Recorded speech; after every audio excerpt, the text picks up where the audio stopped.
ఈ రోజే మాస శివరాత్రి.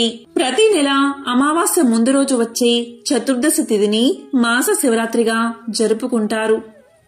శివుడి జన్మ తిథిని అనుసరించి ప్రతి నెల జరుపుకునేదే మాస శివరాత్రి. ప్రతి నెల కృష్ణపక్షంలో 14వ రోజున మాస శివరాత్రి పండుగను జరుపుకుంటారు. ఎంతో విశేషమైన పవిత్రమైన ఈ రోజు ఈ కథను విన్నా, చదివినా, చెప్పినా, వినిపించినా సకల శుభాలు కలుగుతాయి. ఆ మహాశివయ్య యొక్క ఆశీస్సులు తప్పకుండా మీకు కలుగుతాయి. మరి ఆ కథ ఏంటో ఇప్పుడు ఈ వీడియోలో తెలుసుకుందాం. ఒకసారి పరమేశ్వరుడు కైలాస పర్వతం మీద కూర్చుని ఉండగా పార్వతీదేవి శివుడి వద్దకు వెళ్తూ వెళ్తూ తన దృష్టిని భూలోకంపై సారించింది. తాను అలా భూమిపైకి చూసేసరికి కొంతమంది వివాహిత స్త్రీలు ఒకరితో ఒకరు ఇలా మాట్లాడుకుంటున్నారు. అవి ఏంటి అంటే, స్త్రీలు ఏ రోజు గాజులను ధరిస్తే భర్త ఆయుష్ తగ్గిపోతుంది, స్త్రీకి తెలియకుండా ఏ అంగాన్ని తాకితే వారికి అదృష్టం వరిస్తుంది, ఇలా వారు చర్చించుకుంటూ ఉన్నారు. ఇక పార్వతీదేవి వారి మాటలు విని పరమేశ్వరుని చేరుకుని ఇలా పలుకుతుంది. ప్రభు, నేను భూలోకంలో అలా చూసేసరికి కొందరు స్త్రీలు ఇలా చర్చించుకుంటున్నారు. వారి చర్చ విని నా మనసు కలత చెందింది. కాబట్టి దయచేసి నా మనసులో ఉన్న ఈ 2 ప్రశ్నలకు కూడా మీరే సమాధానం చెప్పండి, నన్ను సంతృప్తి పరచండి అని కోరుకుంది. అలా పలకగానే పరమేశ్వరుడు పార్వతీదేవిని ఆ ప్రశ్నలు చెప్పమని అడిగాడు. అప్పుడు పార్వతీదేవి ఇలా చెబుతుంది. నా మొదటి ప్రశ్న ఏంటి అంటే, స్త్రీ యొక్క ఏ ప్రదేశాన్ని తాకడం వల్ల రాత్రికి రాత్రే ఆ వ్యక్తి తన రాతను మార్చుకోవచ్చు. అలాగే రెండవ ప్రశ్న ఏంటి అంటే, ఏ రోజున స్త్రీలు గాజులు ధరిస్తే భర్త ఆయుష్ తగ్గుతుంది అని అడగ్గా పరమేశ్వరుడు ఇలా చెప్పడం ప్రారంభించాడు.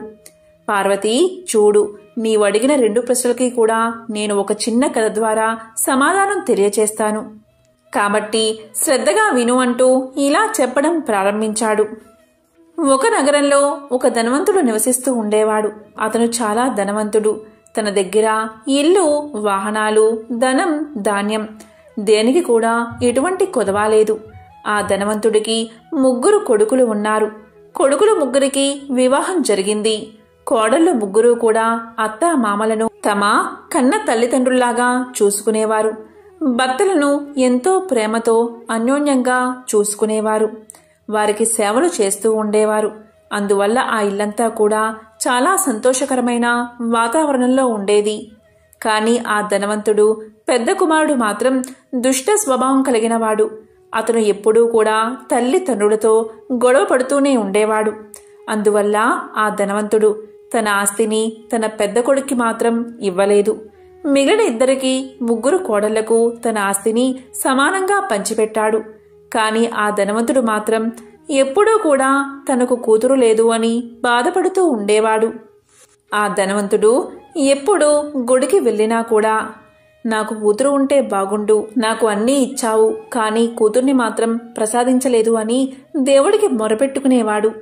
నాకే గనుక ఒక కూతురు ఉంటే నా మనసులో ఉన్నదంతా నా కూతురుతో చెప్పుకునేవాడిని, ఆమెను ప్రేమగా చూసుకునేవాడిని అని ఎప్పుడూ కూడా భగవంతుడి దగ్గర చెప్పుకుని బాధపడేవాడు. ఒకసారి అతడు రాధాదేవి గుడి దర్శనానికి వెళ్ళాడు. ఆ ఇంటికి సమీపంలో ఉన్న రాధాదేవి గుడి దర్శనానికి ప్రతిరోజు కూడా వెళ్తూ ఉండేవాడు ధనవంతుడు. ఒకసారి అలా వెళ్ళినప్పుడు ఒక సాధువు అక్కడికి వచ్చాడు. అప్పుడు ఆ సాధువు ధనవంతుడిని చూసి ఇలా పలుకుతాడు.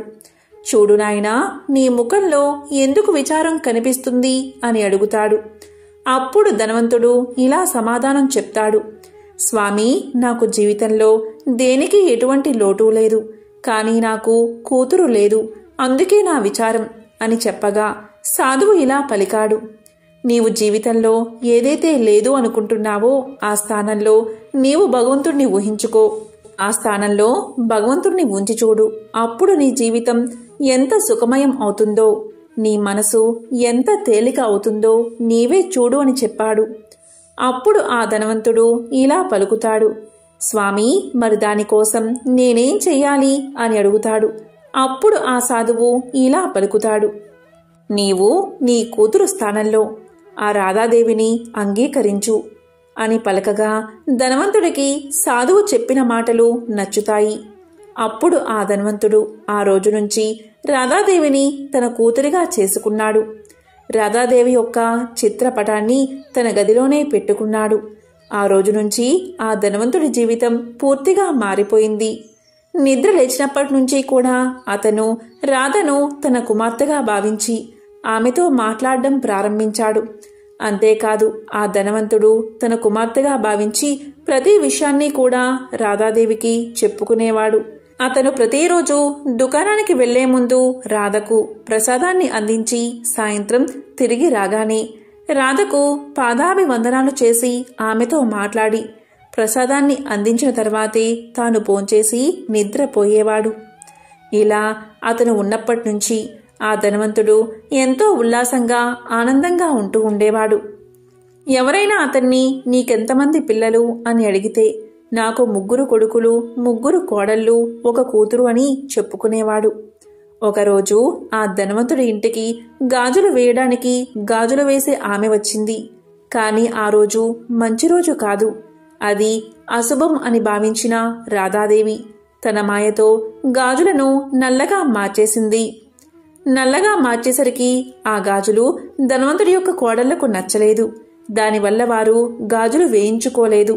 దాంతో గాజులు వేసే ఆమె తిరిగి వెళ్లిపోయింది. 2 రోజుల తర్వాత అదే గాజులు అందంగా కనిపించాయి. అలా గాజులు వేసే ఆమె 2 రోజుల తర్వాత గాజులను మళ్లీ తీసుకువచ్చింది. దీంతో 3 కోడళ్ళు కూడా గాజులు వేయించుకున్నారు. తరువాత రాధాదేవి కూడా ఆమెతో గాజులు వేయించుకుంది.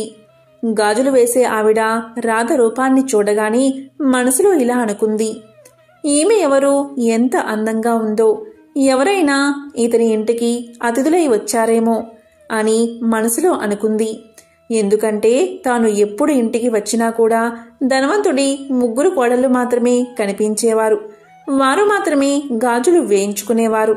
అయితే ఈరోజు 4వ వ్యక్తిని చూసింది. అతిథి అయి ఉండవచ్చు అనుకుంది. గాజులు వేసే అమ్మాయి గాజులన్నీ వేసిన తర్వాత యథావిధిగా డబ్బులు తీసుకోవడానికి ధనవంతుడి యొక్క దుకాణానికి చేరుకుంది. అప్పుడు ధనవంతుడు గాజులు వేసే ఆమెను చూడగానే ఎప్పటిలాగే 3 కోడళ్లకు గాజులు వేసినందుకు డబ్బులు ఇచ్చేశాడు. మీరు 3కి వేసినందుకు మాత్రమే డబ్బులు ఇచ్చారు, కానీ నేను 4కి గాజులు వేశాను అని చెప్పింది ఆమె. దానికి ధనవంతుడు ఇలా పలికాడు, నా ఇంట్లో 3 కోడళ్ళు మాత్రమే ఉన్నారు. 4వ వ్యక్తి ఎవరూ లేరు. నీవు ఎవరికి గాజులు వేశావు అని పలుకుతాడు. దానికి ఆమె నేను 4కి గాజులు వేశాను అని చెప్పింది. ఆ మాటలు విన్న ధనవంతుడు ఇలా పలుకుతాడు, సరే, నీవు 3కి గాజులు వేసినందుకు డబ్బులు తీసుకుని వెళ్ళు. నేను ఇంటికి వెళ్ళి ఆ 4వ వ్యక్తి ఎవరో కనుక్కుని తరువాత నేను నీకు ఆ గాజులకు డబ్బులు ఇస్తాను అని చెప్పగా ఆమె ఇంటికి వెళ్ళిపోతుంది. సాయంత్రం ధనవంతుడు ఇక దుకాణాన్ని మూసేసి ఇంటికి వెళ్లి గాజులు వేసే ఆమె గురించి అడిగాడు. అప్పుడు కోడళ్ళు మేము 3 మాత్రమే గాజులు వేయించుకున్నాము అని సమాధానం చెప్పారు. ధనవంతుడికి ఏమీ అర్థం కాక చాలాసేపు ఆలోచించాడు. 4వ వారు ఎవరూ కనిపించలేదు. కానీ అక్కడ గాజులు వేసే ఆమె ఈ విషయాన్ని అంగీకరించడానికి సిద్ధంగా లేదు కదా.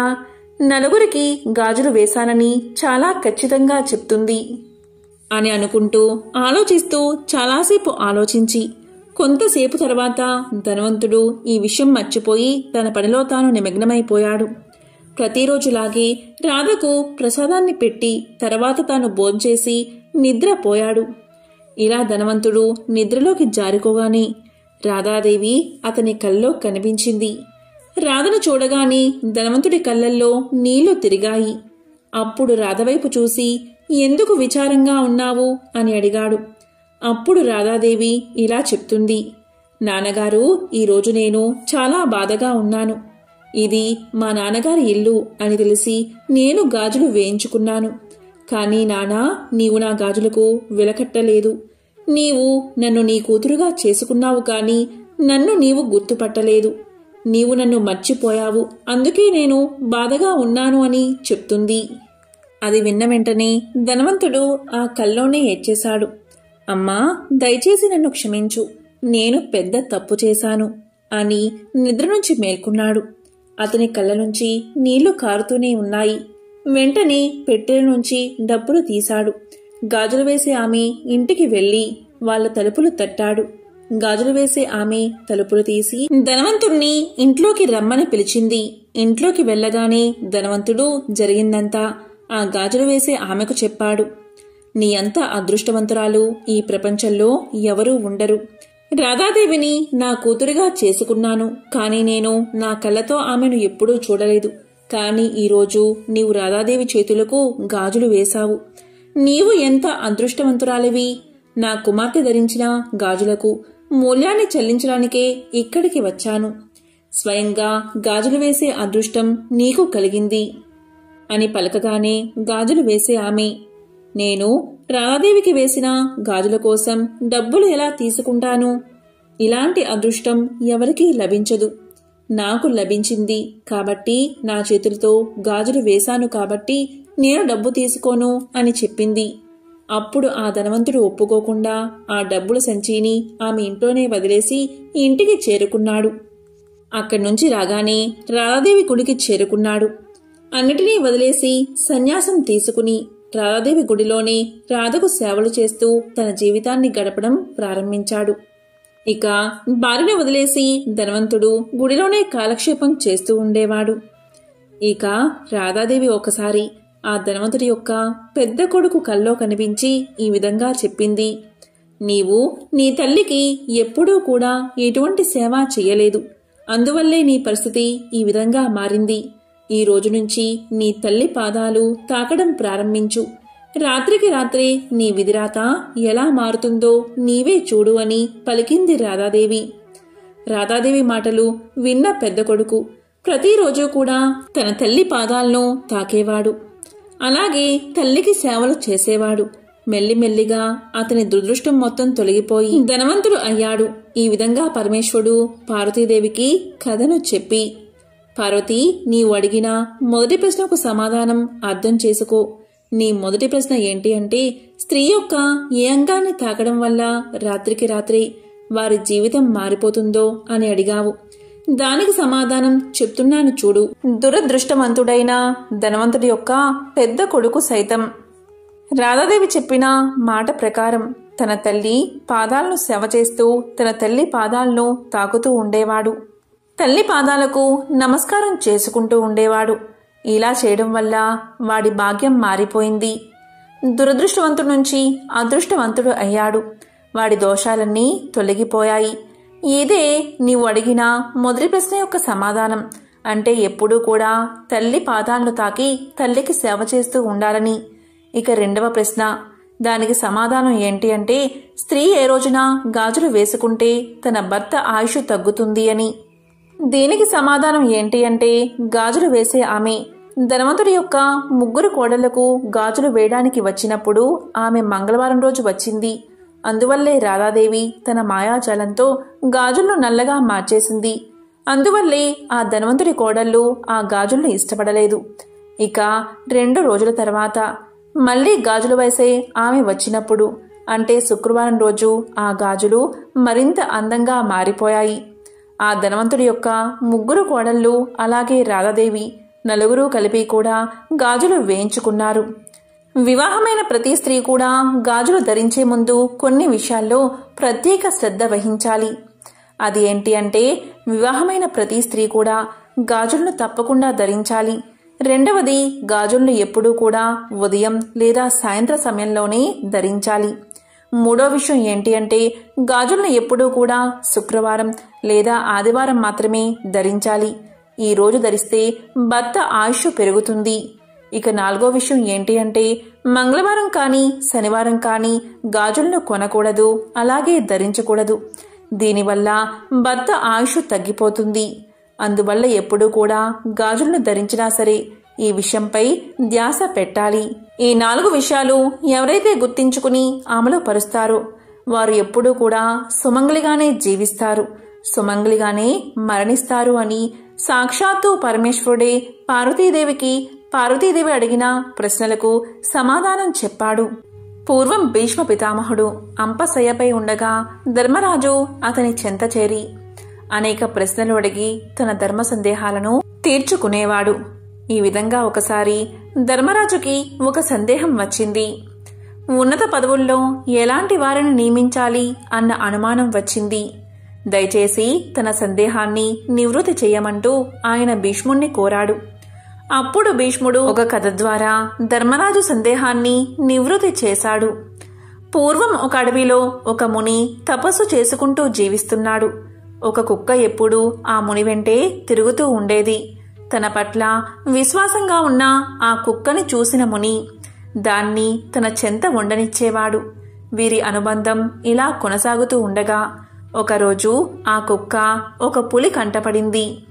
అంతే ఆ పులి తన పంజా విసురుతూ కుక్కని బలిగొనబోయింది. వెంటనే ఆ కుక్క పరుగు పరుగున పోయి మునీశ్వరుడి వెనుక నక్కింది. తన్ని నమ్ముకున్న కుక్క ఆ పులి కంటే బలహీనంగా ఉండడం వల్లే కదా దానికి ఆపద కలిగింది అనుకున్నాడు మునీశ్వరుడు. దాంతో ఆ కుక్కను పులిగా మార్చేశాడు. ఆ ఘటన చూసిన పులి భయపడి గిర్రున వెనక్కి తిరిగి పారిపోయింది.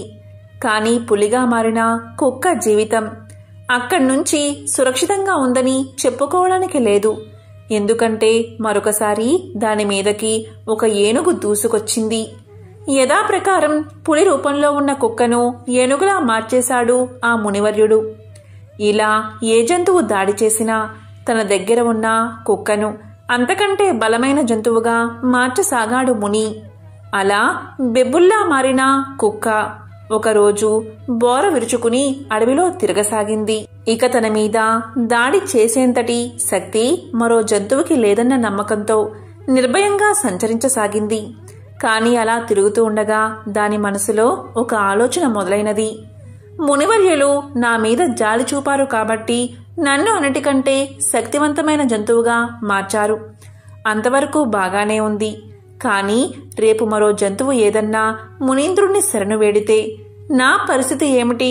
అప్పుడు నాకంటే బలమైన జంతువు ముందు తల వంచాల్సిందే కదా అనుకుంది అది. అసలు ఆ మునీశ్వరుణ్ణి చంపి పారేస్తే అతను మరో జంతువు మీద జాలి చూపే అవకాశం ఉండదు అని పన్నాగం పన్నింది. కుక్క తన మనసులో ఇలాంటి దుర్మార్గపు యోచనలు చేస్తూ ఏమీ ఎరగనట్టు ముని ముందరకు వచ్చి కూర్చుంది. కాని కుక్కను బెబ్బులుగా మార్చినవాడు దాని మనసులో ఏముందో గ్రహించలేడా? మునీశ్వరుడు ఎప్పుడైతే కుక్క మనసులోని దురాలోచనను పసిగట్టాడు, వెంటనే తిరిగి దానిని కుక్కగా మార్చేశాడు. అది పూర్వంలాగే కుక్క బతుకును గడపసాగింది. కాబట్టి ధర్మనందన, దుర్మార్గులకు ఉన్నత పదవుల్ని ఇస్తే వారి బుద్ధి చివరికి ఇలాగే పరిణమిస్తుంది. అందుకే యోగ్యతని అనుసరించి పదవులను అందించాలి. అలాంటి యోగ్యులు తన అనుచరులుగా ఉన్న రాజు ఏ కార్యాన్నైనా సాధించగలడు అంటూ ముగించాడు భీష్మ పితామహుడు. పూర్వం సూత మహర్షి భరద్వాజుడికి ఇలా చెప్పడం ప్రారంభించాడు. చంద్రవంశ రాజులలో శంతనుడు ఎంతో మంచివాడు. అతను దాన ధర్మాలు చేయడంలో ఎంతో పేరు తెచ్చుకున్నాడు. అదేవిధంగా బల పరాక్రమాల్లోనూ ప్రజలను చక్కగా పరిపాలించడంలోనూ అతనికి మంచి పేరు ఉంది. దీంతో శంతనుడి మంచితనాన్ని గ్రహించిన ఇంద్రుడు అతనికి ఒక మంచి రథాన్ని బహుమతిగా ఇచ్చాడు. దానికి శంతనుడు ఎంతగానో సంతోషించి ఒక మంచి రోజు చూసుకుని ఆ రథాన్ని నడపాలని నిర్ణయించుకుని దాన్ని భద్రంగా రథశాలలో ఉంచాడు. శంతనుడు లక్ష్మీ నరసింహస్వామి యొక్క మహిమ విని భక్తి శ్రద్ధలతో నిత్యము స్వామివారిని ఆరాధిస్తూ ఉండేవాడు.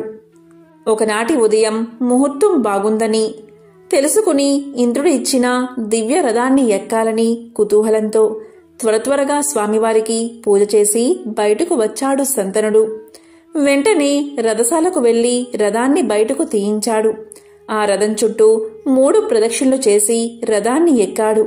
కాని ఆ రథం ఒక్క అడుగు కూడా కదల్లేదు. ఎందుకు కదల్లేదు అని దిగాలుగా కిందకు దిగాడు శంతనుడు. రథం తయారు చేసేవారిని పిలిపించి ఇందులో ఏమైనా లోపముంటే చూడండి అన్నాడు. వారు ఆ రథాన్ని మొత్తం పరిశీలించి ఏ లోపమూ లేదు ప్రభు అని చెప్పారు. దానికి శంతనుడు, అయితే మీరు నడపండి చూద్దామన్నాడు. రథాన్ని తయారు చేసేవారు రథమెక్కి నడిపినా కూడా అది ఒక్క అంగుళం కూడా కదల్లేదు. దానికి కారణం మాత్రం వారికి అర్థం కాక చేతులు ఎత్తేశారు. దానితో శంతనుడి ఆనందం నీరు కారిపోయింది. విలవిల్లాడుతూ అంతఃపురానికి చేరుకున్నాడు. అక్కడ దిగాలుగా కూర్చుని ఇష్టదైవాన్ని పూజిస్తూ ఉండగా ఇంతలో నారదుల వారు వీచేశారు. నారదుడికి శంతనుడు సవినయంగా ఆతిథ్యమిచ్చి దివ్యరథం గురించి తెలియచేశాడు. అప్పుడు నారదుడు తన ధ్యానం ద్వారా దివ్య దృష్టితో జరిగింది తెలుసుకుని ఇలా చెప్పాడు. మహారాజా, దానికి కారణం మరొకటి కాదు. రథ నిర్మాణంలో ఏ లోపమూ లేదు. నువ్వు స్వామివారికి నిన్న చేసిన పూజా పుష్పాలను బయటకు వేశావు.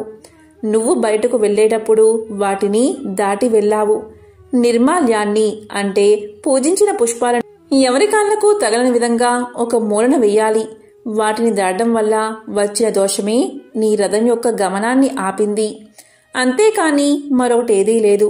నీకు రథమిచ్చిన ఇంద్రుడికి కొడుకు కూడా ఇలాంటి ఆటంకమే కలిగింది. దాని గురించి చెప్తా విను అని ఇలా చెప్పడం ప్రారంభించాడు నారదుడు. అంతర్వేది అనే పట్టణంలో రవి అని ఒక మాలకారుడు ఉండేవాడు.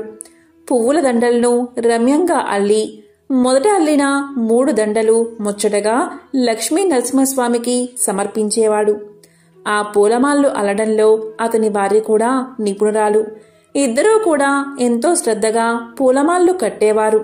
స్వామివారికి సమర్పించగా మిగిలినవి పురోహితుడికి, దేవపూజలు చేసేవారికి మరికొన్నిటిని బయట అమ్మి అమ్మగా వచ్చిన ధనాన్ని కుటుంబ పోషణకు వాడుకునేవారు. మరి రోజు పువ్వుల దండలు అల్లాలంటే చాలా పువ్వులు అవసరమవుతాయి కదా. అందుకే తన సొంత నేలలో అన్ని రకాల పువ్వుల చెట్లు వేసి చుట్టూ ఎత్తుగా కంచె వేశాడు. దానికి ఇంట్లో నుండి మాత్రమే వెళ్లడానికి ద్వారాన్ని ఉంచాడు. ఎవరూ వెళ్లకుండా జాగ్రత్త చేసుకున్నాడు. ఆ విధంగా తన సొంత నేలలో మల్లె, జాజి, పొన్న, చామంతి, సంపెంగ, సన్నజాజి ఇలా రకరకాల పువ్వులను తన తోటలో వేశాడు. ఆ పూలలో సూర్యోదయం సమయంలో కొన్ని పూలు పోస్తే సూర్యుడు అస్తమించాక కొన్ని పుష్పాలు వికసించేవి. ఆ పూల మొక్కలకి ఎప్పటికప్పుడు నీరు పెడుతూ చెట్లు బాగా పూలు పూసేలా శ్రద్ధ చేసుకునేవాడు. ఇలా ఉండగా ఒకరోజు వేకువజామునే లేచి స్నానాదులు ముగించుకుని పూల బుట్టలు తీసుకుని తోటలోకి వెళ్లాడు రవి. తీరా అక్కడికి వెళ్లి చూస్తే అతను ఎంతో ఆశ్చర్యపోయాడు. తోటలో ఒక్క పువ్వు కూడా పూయలేదు. నిన్న రాత్రి అన్ని మొగ్గలు ఉన్నా ఉదయానికి ఒక్క పువ్వు కూడా లేకపోవడం చూసి జరిగింది భార్యకు చెప్పాడు. తోటలోకి వెళ్లడానికి ఒక్క ద్వారం మాత్రమే ఉంది.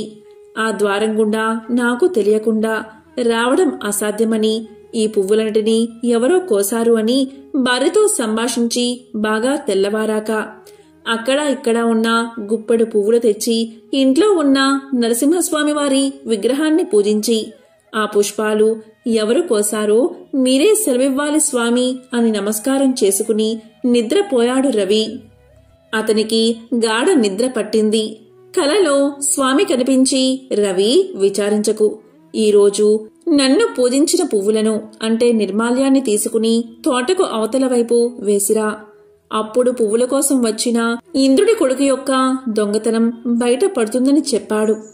అప్పుడు రవి లేచి దైవానికి నమస్కారం చేసుకుని జరిగింది భార్యకు చెప్పాడు. వెంటనే అతను పూజా గృహంలోకి వెళ్లి నిర్మాల్యం అంటే పూజించిన పుష్పాలను తోట గోడ పక్కన చల్లివచ్చాడు. అంతలో దివ్యరథం గంటల చప్పుడుతో వచ్చింది. అందులో నుంచి ఇంద్రుడి కొడుకు దిగి తోటలోకి వెళ్లి పువ్వులు కోసుకుని రథం దగ్గరకు వచ్చాడు. తీరా రథం ఎక్కబోగా రథాన్ని ఎక్కలేకపోయాడు.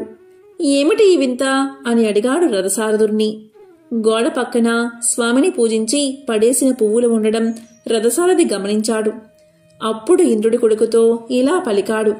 అక్కడ స్వామిని పూజించిన పువ్వులు గోడ పక్కనే పడి ఉన్నాయి. వాటిని నువ్వు గ్రహించగా వాటిని దాటి ఇలా వచ్చావు. నిర్మాల్యాన్ని దాటినందువల్ల ఇది జరిగింది. ఈ దోషం పోవాలంటే నువ్వు తిన్నగా కురుక్షేత్రానికి చేరుకో. అక్కడ మునులు యజ్ఞం చేస్తూ ఉంటారు. చూడ్డానికి ఆ యజ్ఞాన్ని చూడ్డానికి చాలా మంది జనం వస్తూ పోతూ ఉంటారు. ఆ జనం అక్కడ భోజనం చేసి తినగా వదిలేసిన ఎంగిలాకులు తీసి అవతల పారేస్తూ ఆ ప్రదేశాన్ని నీటితో శుద్ధి చేస్తూ ఉండు.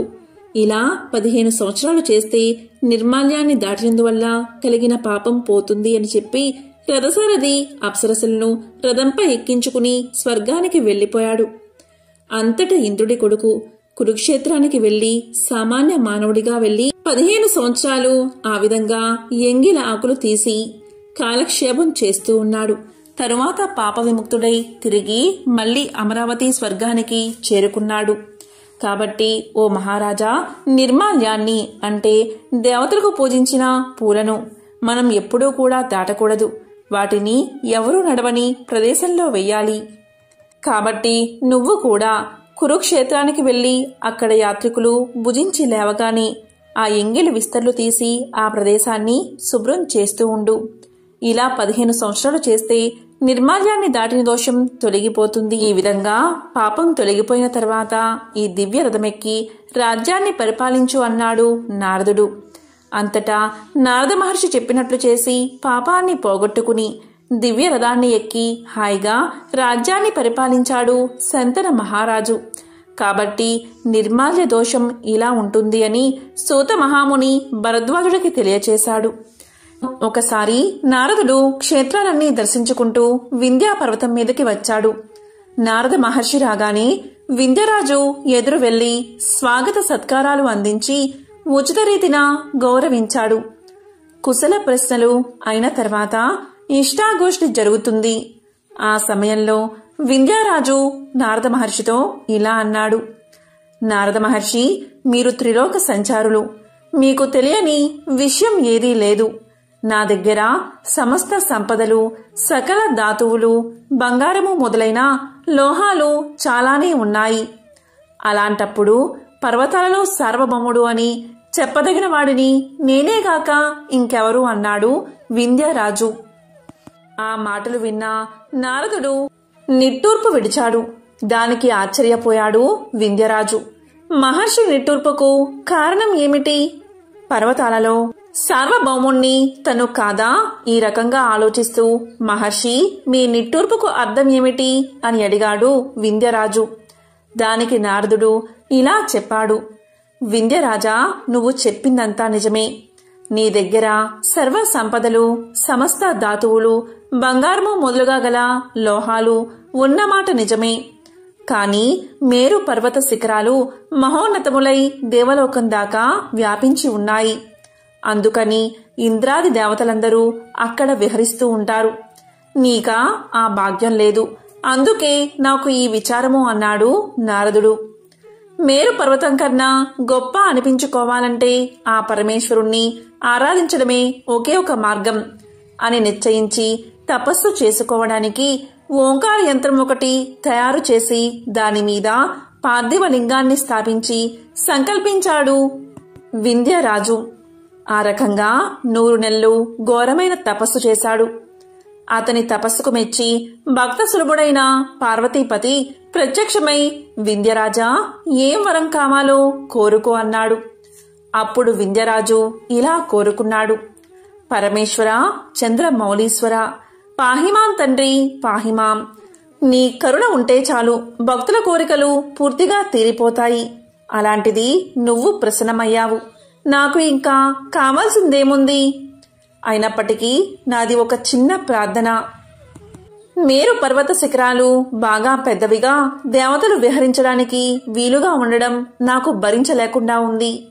దేవతలందరూ నీ పాదాలకు నమస్కరిస్తారు. కాబట్టి అటువంటి నువ్వు నా శిఖరాన సదా నివసించవలసిందిగా ప్రార్థిస్తున్నాను అన్నాడు వింధ్యరాజు. ఆ మాటలు విన్న శంకరుడు భక్తుడైన వింధ్యరాజు కోరిక తీరుస్తాను అన్నాడు. ఈ విధంగా తన్ని ఆశ్రయించిన వింధ్యరాజు యొక్క కోరికను నెరవేర్చాడు మహేశ్వరుడు.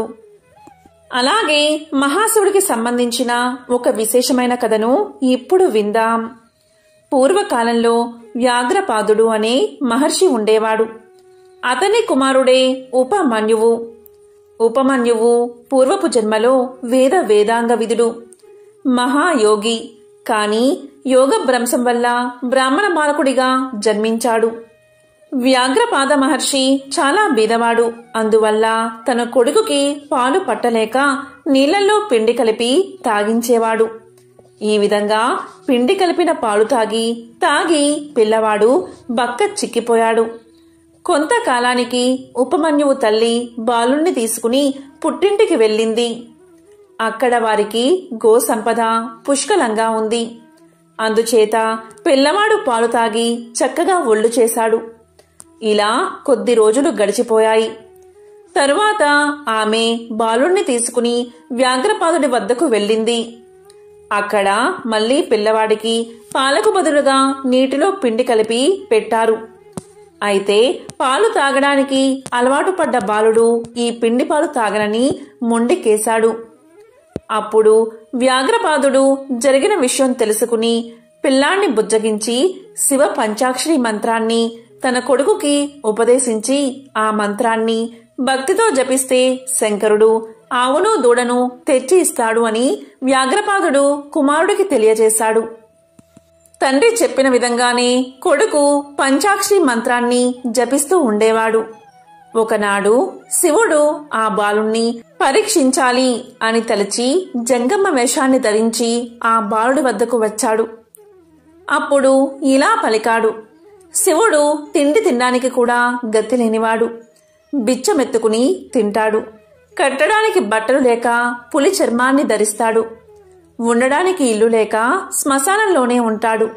ఆభరణాలు లేవు, పాములే ఆభరణాలు అంటూ పాట పాడసాగాడు జంగమ్మ దేవర వేషంలో ఉన్న శివుడు. అది విన్న బాలుడికి వెర్రి కోపం వచ్చింది. వెంటనే పక్కనున్న కర్రను తీసుకుని జంగమ్మ దేవరను కొట్టబోయాడు బాలుడు. అప్పుడు శంకరుడు ఆ బాలుడి భక్తికి ముగ్ధుడై గౌరీదేవికి బాలుణ్ణి చూపించి, ఇతడు మన ప్రియ భక్తుడు, మన కుమారుడి వంటివాడు అన్నాడు. వెంటనే పార్వతీదేవి ఆ బాలుణ్ణి ఎత్తుకుంది. ఆమె అరచేతి నుంచి పాలు దారగా కారి కాలువలై ప్రవహించాయి. అదే పాల కొలనుగా మారింది. ఆంధ్రదేశంలో ఉన్న 5 ఆరామాలలోనూ ఒక్కటైన క్షీరారామం ఇదే. అప్పుడు శంకరుడు ఉపమన్యుని చూసి, బాలక, నీకేం కావాలి అని అడిగాడు. దానికి ఆ బాలుడు, దేవదేవా, నన్ను కన్న తండ్రి వలె కరుణించు, అంతే చాలు అన్నాడు. అప్పుడు శివుడు అతనికి జరా మరణాలు లేకుండా కల్పాంతం వరకు వర్ధిల్లు అని దీవించాడు. పూర్వం శివ ధ్యాన తత్పరుడైన ఒక మహాశివభక్తుడు ఉండేవాడు. అతను మట్టి కుండలు చేస్తూ జీవనం గడిపేవాడు. అదే వృత్తిని చేపట్టి శివభక్తులను ఎంతో భక్తితో సేవించేవాడు. మంచి గృహస్థుడు. గృహస్థ ధర్మాన్ని యథావిధిగా పాటిస్తూ వచ్చిన శివభక్తులను ఆనందంతో సేవిస్తూ తాను తయారు చేసిన భిక్ష పాత్రలను శివభక్తులకు ఉచితంగా ఇచ్చేవాడు. ఆ మహాశివుణ్ణి నీలకంఠుడిగా భక్తి ప్రపత్తులతో కొలిచేవాడు. ఈ ప్రపంచాన్ని కాపాడటానికి ఆ మహాశివుడు హాలాహలం మింగిన వైనాన్ని, ఆయన్ని కొలిచిన వారికి రక్షకుడిగా పాపాలన్నీ పోగొట్టి తన లోకానికి తీసుకువెళ్తాడు అని అందరికీ చెప్తూ ఉండేవాడు. ఎప్పుడూ కూడా ఆ నీలకంఠుడి నామాన్ని ఉచ్చరిస్తూ ఉండేవాడు. కాబట్టి అందరూ అతన్ని నీలకంఠ నాయనర్ అని పిలిచేవారు. ఇన్ని మంచి గుణాలు ఉన్నా అతను ఒకరోజు కామానికి వసుడై ఒక వేశ్య దగ్గరకు వెళ్లాడు. ఇంటికి రాగానే అతని భార్య ఈ విషయాన్ని పసిగట్టింది. ఎంతో బాధపడింది. విషయం గ్రహించినా బయటపడకుండా భర్తకు సేవ చేస్తూనే ఉంది. కాని దాంపత్య భావాన్ని మనసుల నుంచి బయటకు తీసేసింది. భర్తను ముట్టుకోనివ్వడం లేదు. భర్తకు ఆమె ప్రవర్తన అర్థం కాలేదు. ఒకరోజు కోరికతో ఆమెను సమీపించగా ఆమె నీలకంఠుడిపైన ఆనపెట్టి ఆమె భర్తతో ఇలా అంది, ఆ నీలకంఠస్వామి పేరుతో మిమ్మల్ని అడుగుతున్నాను, ఈ రోజు నుండి మమ్మల్ని తాకకండి అంటుంది. భార్య మమ్మల్ని అంది కాబట్టి ఈ లోకంలో ఏ స్త్రీని తాకకూడదని నీలకంఠ నాయనర్ నిర్ణయించుకున్నాడు. పరమశివునిపై ఆయనకు అంత అనన్యమైన ప్రేమ. ఈ విధంగా ఒకరినొకరు తాకకుండా జీవించడం మొదలుపెట్టారు. ఈ విషయం గురించి బయట ఎవ్వరికీ తెలియనివ్వలేదు. ఈ విధంగా కొన్ని సంవత్సరాలు గడిచాయి. భార్యాభర్తలు వృద్ధులు అయ్యారు. వారిద్దరినీ చూసి ఆ మహాశివుడు ఎంతో ఆశ్చర్యపోయాడు. వీరి చరిత్ర ఎలాగైనా అందరికీ తెలియాలని, వారి ఔన్నిత్యాన్ని లోకానికి చాటి చెప్పాలి అని ఆ మహాశివయ్యకు అనిపించింది. ఒకరోజు ఆ మహాశివుడు ఒక శివయోగిగా మారి నీలకంఠ నాయనర్ ఇంటికి వచ్చాడు. భార్యాభర్తలు యోగిని సాదరంగా ఆహ్వానించి సపరచర్యలు చేశారు. యోగి రూపంలో ఉన్న ఆ మహాశివుడు ఒక భిక్షపాత్రను నీలకంఠ నాయనర్కిచ్చి ఇలా అన్నాడు, ఓ నీలకంఠ నాయనర్, నేను ఇప్పుడు వెళ్లి మళ్లీ వస్తాను. దీన్ని నీ దగ్గర సురక్షితంగా ఉంచు. ఈ లోకంలో నాకు ఇది అత్యంత విలువైంది. దీన్ని తాకితే ఏ వస్తువైనా పవిత్రమవుతుంది. కాబట్టి ఇది నాకు ఎంతో ముఖ్యమైంది. అందుకని దీన్ని జాగ్రత్తగా కాపాడమని చెప్పి యోగి వెళ్లిపోయాడు. నీలకంఠ నాయనర్ దాన్ని జాగ్రత్తగా చూడసాగాడు. చాలా కాలం తర్వాత ఒకరోజు శివయోగి తిరిగి వచ్చి నీలకంఠ నాయనర్ను భిక్షపాత్ర గురించి అడిగాడు. ఇంతకు ముందే యోగి రూపంలో ఉన్న మహాశివుడు ఆ పాత్రను అక్కడ లేకుండా మాయించేయడం జరిగింది. నీలకంఠ నాయనర్ భిక్షపాత్ర కోసం ఇల్లంతా వెతికాడు. కాని ఎక్కడా భిక్షపాత్ర కనిపించలేదు. ఇదేదో మాయగా ఉంది అనుకుని ఎంతో భయపడ్డాడు. యోగి ఏమంటాడో అని భయంతో వణుకుతూ యోగి పాదాలపై పడ్డాడు. స్వామి, భిక్షపాత్ర కనిపించడం లేదు, నన్ను క్షమించండి అన్నాడు. దానికి యోగికి ఎంతో కోపం వచ్చింది. యోగి, నీలకంఠ నాయనర్, నీవు దొంగవి, మోసగాడివి అని నిందించాడు. ఆ పాత్ర కంటే ఇంకా విలువైన పాత్ర ఇస్తానని నీలకంఠ నాయనర్ యోగితో అన్నాడు. అయినా దానికి శివయోగి ఒప్పుకోలేదు. పదే పదే తాను ఆ పాత్రని దొంగలించలేదని, ఏదో మాయగా అది కనిపించడం లేదని, అది ఎలా మాయమైందో తనకు తెలియదని ఎన్నో విధాలుగా చెప్పాడు నీలకంఠ నాయనర్. తర్వాత యోగి నీలకంఠ నాయనర్తో ఇలా అన్నాడు, నీవు చెప్పేది నిజమైతే నీ భార్య చేయి పట్టుకుని ప్రమాణం చెయ్యి అని అడిగాడు. కాని ఆ మహాశివుడి మీద ఒట్టు పెట్టాడు. కాబట్టి జరిగింది యోగికి చెప్పకుండా నేను నా భార్యను ముట్టుకోను అన్నాడు నీలకంఠ నాయనర్. దానికి శివయోగి, నువ్వు దొంగతనం చేశావు కాబట్టే నీ భార్య చేయి పట్టుకోను అంటున్నావు. అందుకు దొంగతనం నేరం కింద రాజుగారి న్యాయస్థానానికి తీసుకువెళ్తాడు శివయోగి.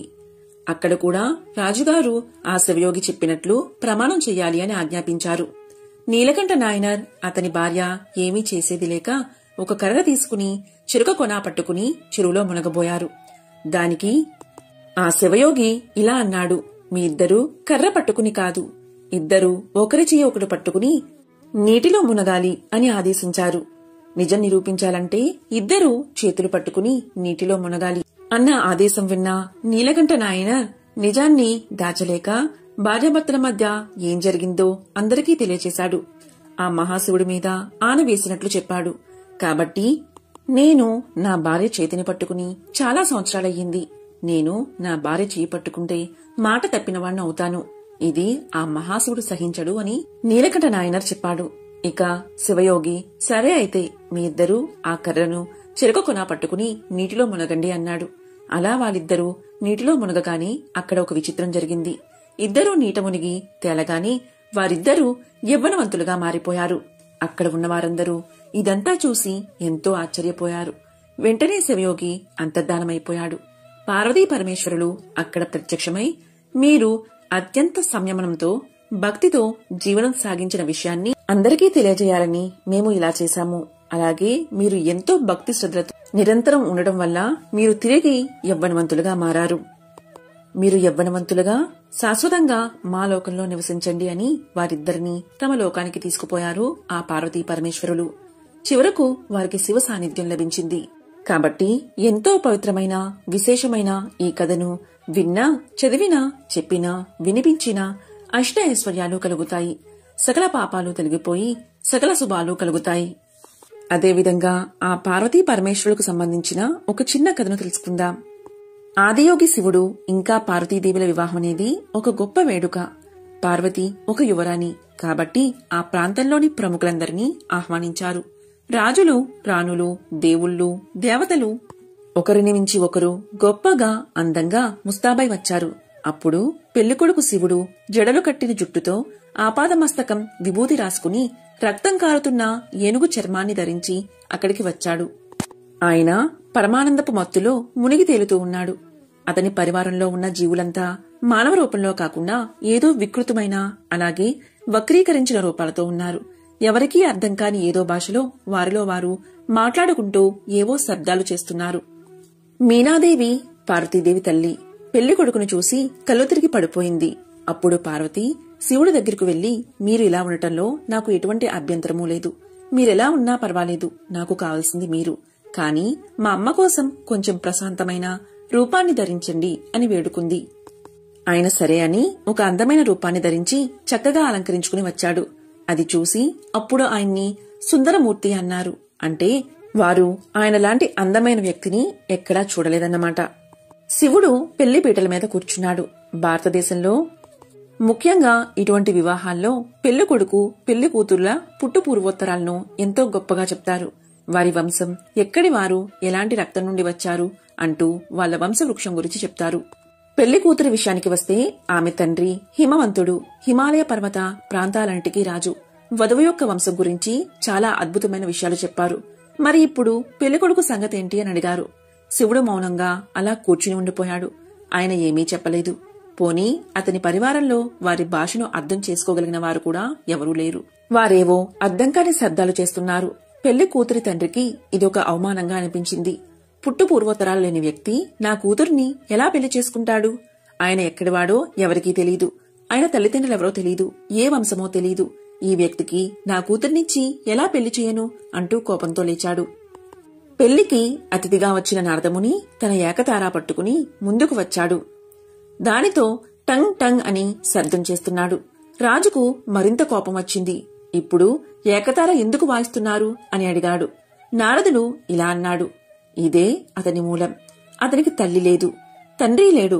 అయితే మరి అతనికి మూలమేది అంటే టంగ్ ఆయన మూలనాదం, ప్రకంపన. నాదం నుంచి ఆయన ఆవిర్భవించాడు. ఆయనకి తల్లిదండ్రులు లేరు, తాత ముత్తాతలు, వంశవృక్షమే లేదు. ఆయన స్వయంభువు, స్వయంగా సృష్టించుకున్నవాడు. పూర్వోత్తరాలు అంటూ ఏమీ లేని ఒక అస్తిత్వమే ఆయన అని నారదుడు తెలియజేశాడు. తర్వాత శివపార్వతుల వివాహం సమస్త దేవతలు, రాజులు, రాణులు అందరి మధ్య వైభవంగా జరిగింది. ఎంతో విశిష్టమైన ఈ మాస శివరాత్రి రోజు శివనామస్మరణ చేస్తే చాలు ఆ మహాశివయ్య యొక్క అనుగ్రహం మీకు కలుగుతుంది. ఈ రోజు మీకు వీలు కుదిరినప్పుడల్లా ఓం నమఃశివాయ, ఓం నమఃశివాయ అనే పంచాక్షి మంత్రాన్ని జపిస్తే సకల బాధలు తొలగి సకల శుభాలు కలుగుతాయి. మాస శివరాత్రి రోజున సూర్యోదయం కంటే ముందే నిద్ర లేచి తల స్నానం చేయాలి. మీ ఇంటి సమీపంలోని శివాలయానికి వెళ్లి పార్వతీ పరమేశ్వరులను పూజించాలి. ముందుగా శివలింగానికి జలాభిషేకం చేయాలి. అలాగే నెయ్యి, పాలు, పంచదార, పెరుగు తదితర వాటితో అభిషేకం చేయాలి. మాస శివరాత్రి రోజు రుద్రాభిషేకం చేయడం వల్ల పరమేశ్వరుడి అనుగ్రహం త్వరగా లభిస్తుందని పండితులు చెబుతారు. అలాగే మాస శివరాత్రి రోజు శివలింగానికి బిల్వ పత్రాలు సమర్పించాలి. శివపూజ చేసే సమయంలో శివ పురాణాన్ని కాని, శివస్తుతిని కాని, శివాష్టకాన్ని కాని, శివ చాలీసాని కాని, లేకపోతే శివ శ్లోకాల్ని కాని పఠించాలి. మాస శివరాత్రి రోజున ఉపవాసం ఉండేవారు ఆహారం తీసుకోకూడదని గుర్తు పెట్టుకోండి. కేవలం పళ్లను, పాలను తీసుకోవచ్చు. హిందూ మత విశ్వాసాల ప్రకారం చతుర్దశి తిథి నాడు పరమేశ్వరుడు శివలింగ రూపంలో దర్శనమిచ్చాడు. ప్రతి నెలా వచ్చే ఈ మాస శివరాత్రి రోజు ఉపవాసం ఉంటే సకల శుభాలు కలుగుతాయని పురాణ వచనం.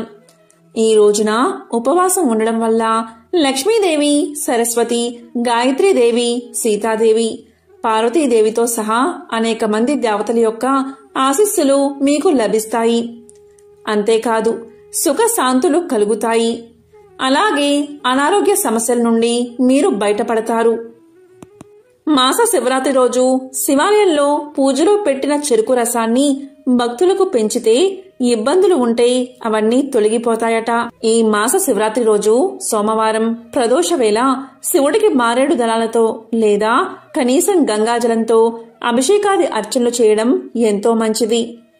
ఇవేవీ చేయడానికి అవకాశం లేనివారు, ఆరోగ్యవంతులు, అలాగే గృహంలో అశౌచ దోషం లేనివారు ఈ రోజు ఉపవాసం ఉండి 3 పూటలా చల్లని నీటితో స్నానం చేయాలి.